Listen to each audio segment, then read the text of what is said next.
Anonymous Super Baller, back again with some analysis on the Lakers game against the Minnesota Timberwolves. Minnesota won 109-80. Um, I was listening to some post game talk, and I don't know. It kind of seems like the reporters are all asking these questions like everything just imploded. We say, oh, another 29-point loss or whatever like that. This is how some of the one of the ways that basketball works. NBA basketball. You have the Lakers fresh off the Thanksgiving. 3 games in 4 nights. On top of that, they have a back-to-back on the road.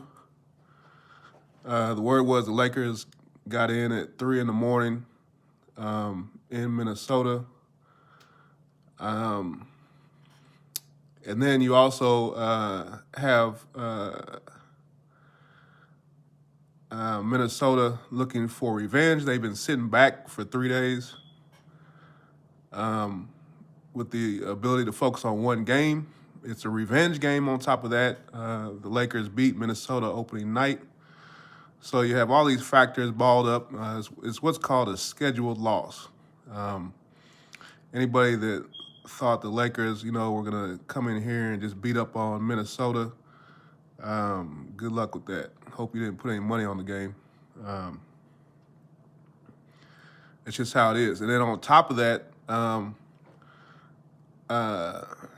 you have 3 guys were out for yesterday, or not yesterday, the day before's game against the Jazz. So it's basically AD and LeBron having to put up, over 50 shots, and they were shots that they had to work for these shots. It wasn't just easy shots in the flow of the offense. And then with all these rotation guys out, of course Utah is going to key on them. It's one thing I've always noticed is that people that don't understand how things work in a lot of ways. They kind of treat basketball as a video game, and they just get notions in their head like what happened tonight. Oh, well, Minnesota is good. They're not great this year. They lost the Cat Man, so so they've been making adjustments to their. You lose your franchise player, and it's going to be easy. We'll just be just like we were being in the Western Conference Finals the year before. No, it takes time to figure things out. But back again, it's not a video game. There's real things to do with fatigue, and like I said, if you have your 2 horses that have to go all in the night before to try and get a win, you're down 3 players. There's fatigue issues. Once again, the schedule, 3 games in 4 nights. Everybody struggles on that 4th game. It's just it is what it is. And then your 4th game, it's a road back to back, and you don't get any sleep. So all these factors, and it's not excuses. It's if so, real insiders know exactly how this all works. It's people that don't understand how things really work. They're the ones that are like, ripping the Lakers apart. Like this is ridiculous what happened. It's like, it's almost like you can't really be serious. Like there's pretty much no way the Lakers were going to win this game. It just is what it is, All the signs of fatigue were there.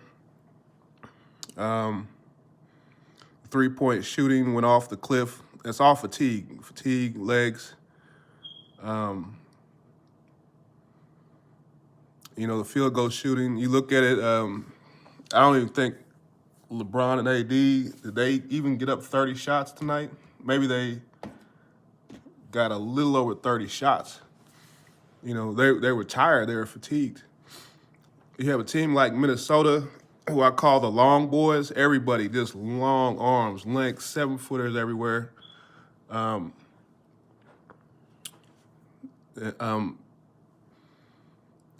Incredible defensively.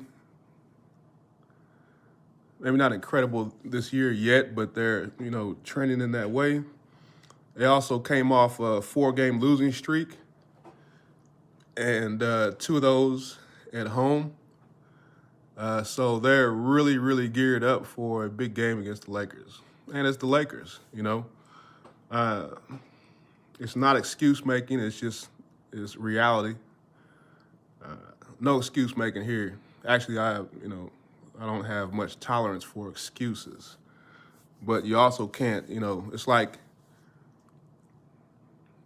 if you go out, play in traffic and you get hit by a car and then you walk up and be like, get up, man, what are you doing? It's like, no, you just got hit by a car. It is what it is, Here are my observations for the game. One of the things, Dalton Connect struggled out there. Some of it is, due to just being rookies. You're out there against the long boys. You've never seen that kind of length with that kind of intensity. I'm starting to see that he is bothered by closeouts, especially from long, quick players. It's like he feels the pressure coming out at him like that, and it's bothering him. Early in the season, he's getting wide open shots. Wide open shots, he had no problem. Having a guy with a 7'5" wingspan and quick feet closing out on you at a high rate of speed, it's a different kind of look. Then the other thing is Dalton struggles with movement. So let's say you have some kind of action where he's curling, coming off a screen, whatever like that. All these types of movement. When I see him on the move like that, I pretty much just say he's gonna miss. He's not Reggie Miller yet. No problem. It's understandable. Dalton is best when he has his feet set, aimed straight at the basket, and he gets a catch and shoot with wide open with nobody closing. What do you want? It's the first 20 games of his entire NBA career. It takes time to figure out what he's good at and what he needs to work on. And so, these are things he needs to work on. He's also, there's certain ways that he's effective offensively when he's not shooting from 3, and there are ways that it's bad news, which I can get into in the future. I won't say it's set in stone, but you just see, if you understand what you're looking at, you can see what his patterns are, and all it takes is just hard work. D'Lo back off of illness. The one issue I had is he was a little too cute with the ball. He's basically a magician. So many different kinds of dribbles and passes and all that stuff. He was feeling frisky. He's back, to, he used to play with the T-Wolves. He was feeling frisky and got a little too cute with it. What he was, though, was dead-eye with the shot.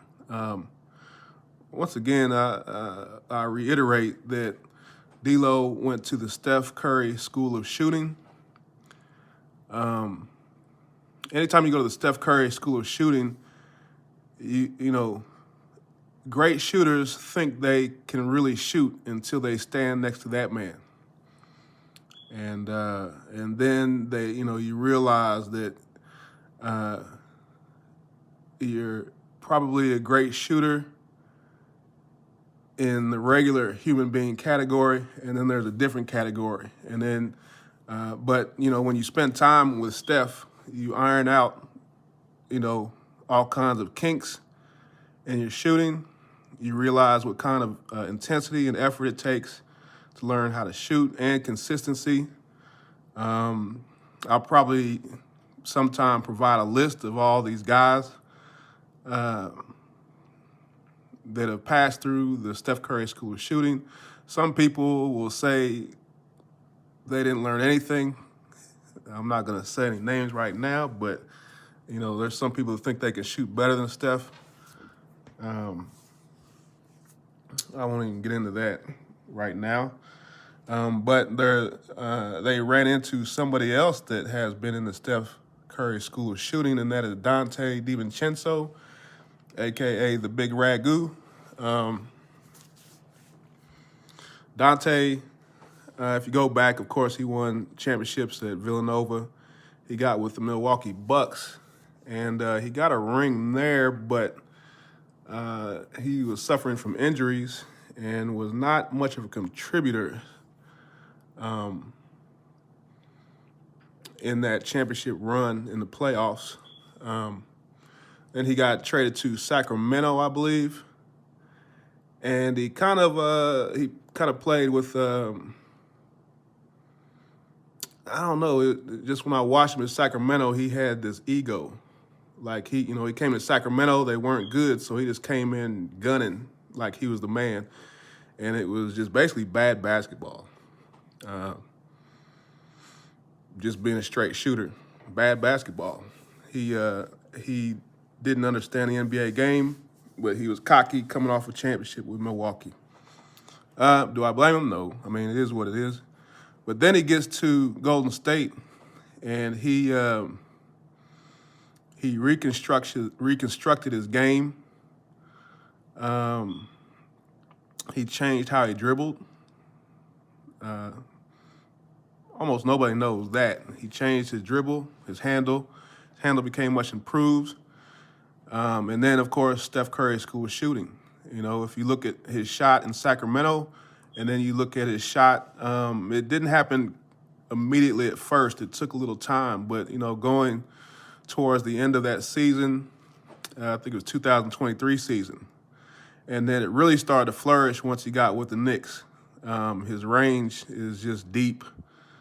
His shooting is pure. He doesn't get a lot of shots. He either misses or it's just, string music, all net. He has these beautiful moon balls that he shoots. Steph Curry School of Shooting. There's several of them, but there's not a lot of them, but it's all real. Pretty much if you pass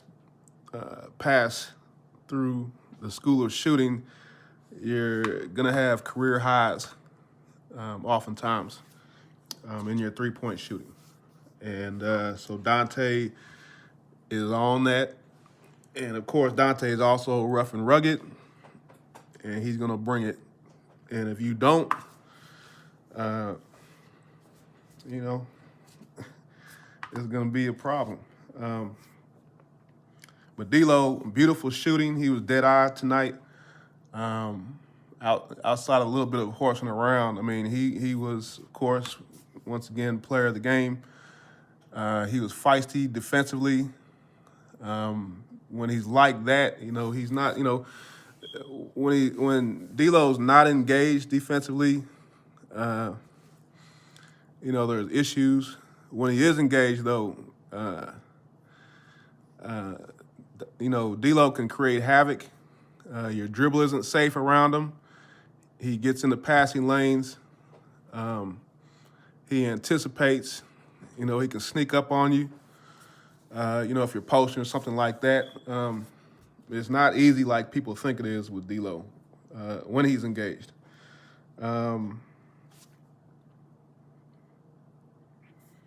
There's another thing that I notice is when the Lakers are on offense, but they don't have a lot of movement going on. You have guys, I noticed tonight, like Rui and Max. When they space the floor, they're basically standing on wings and corners. You'll have a player, let's say it's AD. He's trying to work on something. Say mid post, whatever like that, there's absolutely no movement. And I understand spacing, but if you have somebody like AD against a defense like Minnesota, they're gonna gang up on him. And so when you get, say, if you have a double coming or even a triple, what it's called is you need pressure release. You need guys that are making cuts. You have to go to the open spot.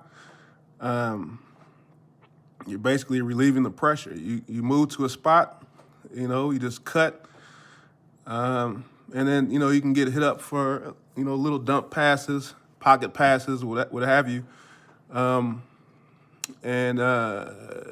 you're basically countering what's going on defensively. But if you're so stuck on spacing, you'll just stand in corners. You got your guy getting double teamed, and you're just standing in the corner. You're not coming to assist your teammate. You're not causing any kind of havoc. You're not putting pressure on the defense with your cutting. And so you're almost hurting your team with your spacing. And then on top of it, guys, they, once they get into spacing, it takes away their aggressiveness. So you'll have 2 to 3 guys spacing, and a shot will go up, and everybody just stands and looks. Nobody is crashing the boards or getting back on defense oftentimes. There were several instances where, Minnesota had bust outs and guys didn't run back at all, or they, it's like, when guys are going down on offense, they're like sprinters in track. And then when you get back in defense, it's like they're running into a high wind, or, like running in the pool. It's like all of a sudden running the court is some kind of monumental obstacle. They're just running and running, and, they just can't their legs just won't move up court unless it's on offense. And it's all of a sudden, it's like you have a wind. Instead of having a wind coming at you, you have a wind to your back. And all of a sudden, like I said, guys turn into track stars. Tonight, the biggest culprit was Max Christie. There were several instances where ball was turned over or what have you, and he just didn't run back. And I'm not trying to get on Max, but well, actually I am. Max wasn't running back. There's little things, I see all over the league. One of the things that I blame is the one and done. You can go through the Lakers roster. There's a few cases of one and done type of individuals. There's so many arguments. I'm not going to get deep into it, but I'll just keep it brief. There's so many arguments for one and done.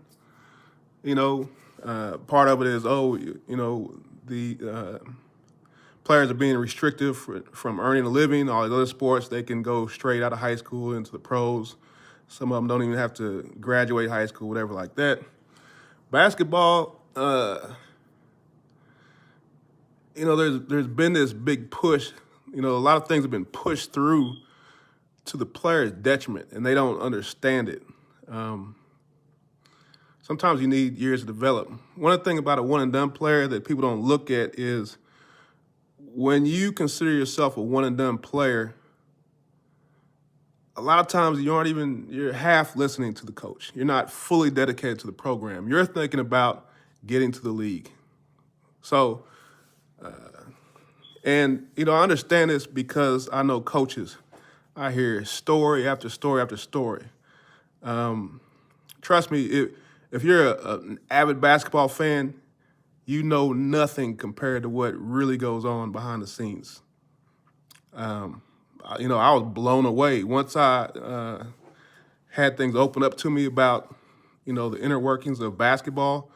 on all levels, high school, college, pro, you have no idea, not a clue of how it really works.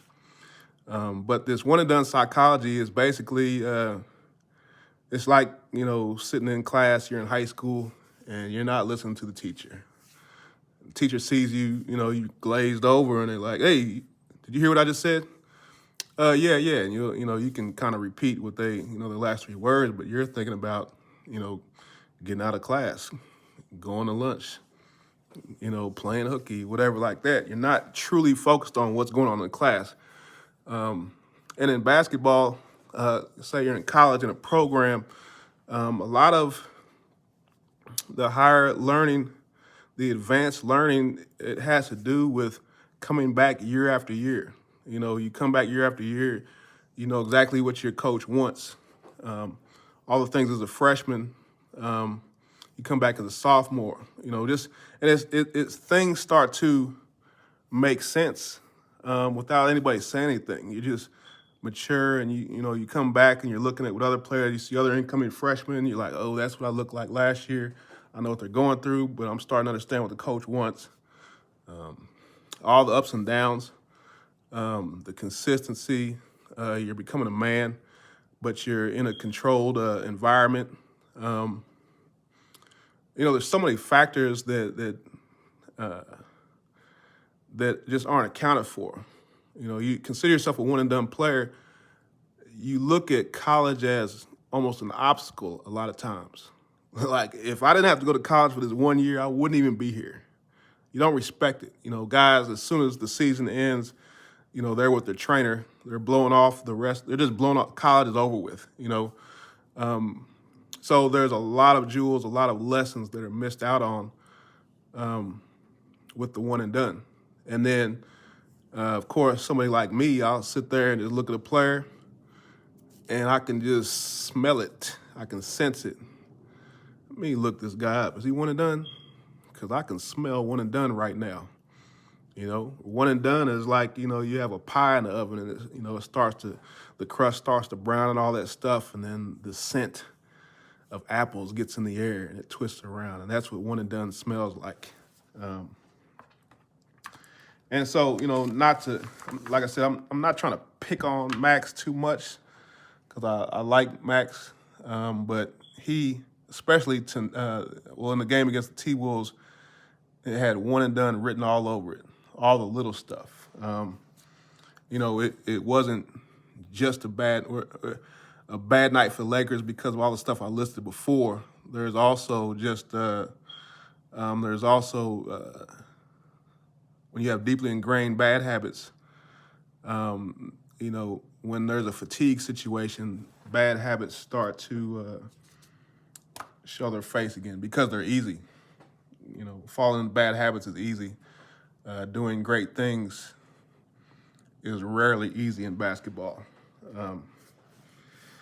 The other thing, let me see here. Basically,